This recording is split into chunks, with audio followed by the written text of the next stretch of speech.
तुमे संपूर्ण भाव परिचित एवं सम्पूर्ण भाव प्रिय। आसंतु जानिबा। हे प्रभु, तुमे मोर हृदय परीक्षा करियछ एवं मो विषय सबकिछि जान।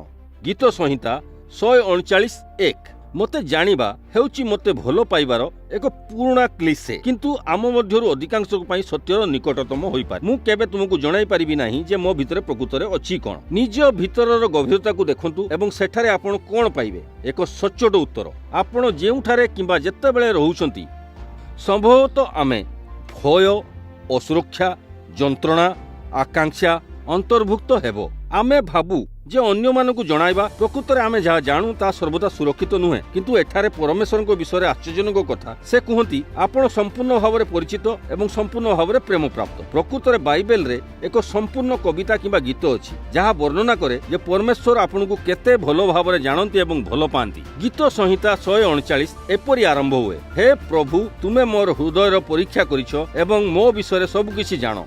सब किछि अंतर्भुक्त जे तुमे केतेबेले बसिछ किंबा ठिया होइछ, केतेबेले तुमे यात्रा करूछ किंबा घरे बसिछ, तुमे कहिबाकू जिबा पूर्वरु तुमे कोन कहिबो ताहा मध्य, एपरिकि तुमे कोन भाबुछ एवं अनुभव करूछ।